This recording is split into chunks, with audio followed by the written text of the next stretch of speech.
বাংলাদেশ ক্রিকেটের নতুন গল্প, নতুন show, on fire Zaker Ali. টাইগারদের ক্রিকেট সুপারস্টার জাকেরের উত্থান যে পাওয়ার হিটিংয়ে। ধারাভাষ্য নিখিলের গুণবাচক শব্দের ভাণ্ডারে সব প্রয়োগ যেন জাকের আলী ইনিংসকে ঘিরে। 14,800 কিলোমিটার দূরে উচ্চারিত প্রত্যেকটা শব্দ যেন বাংলার ক্রিকেট প্রেমীদের বুকের স্পন্দন। 41 বলে 72 রানের দানবী ইনিংস মন কেড়েছে ক্রিকেট অনুরাগীদের।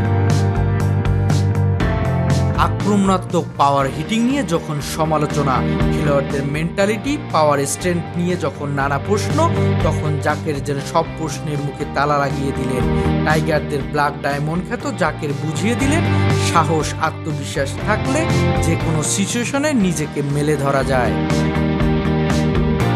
রেডি প্রোডাক্ট শব্দটা যদি কোনো খেলোয়াড়ের পিছনে ট্যাগ দেওয়া হয় তাহলে জাকেরের ক্যারিয়ারে তা বেশ মানানযোগ্য।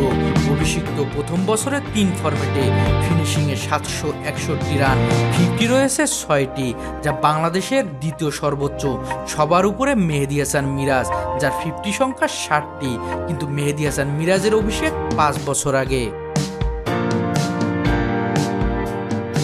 কুমিল্লা ভিক্টোরিয়ার কোচ সালাউদ্দিনের সেই বিস্ফোরক উক্তির পরে জাতীয় দলে অভিষিক্ত জাকের যখন বছরের শুরুটা ফর্মহীন, তখন সব আলোচনা সমালোচনার জবাব এলো বছরের শেষে ওয়েস্ট ইন্ডিজের বিপক্ষে টি-20তে সিরিজ জয়ের পাশাপাশি হোয়াইট ওয়াশ, যা ক্রিকেট বিশ্বকে তাক লাগিয়ে দেয়।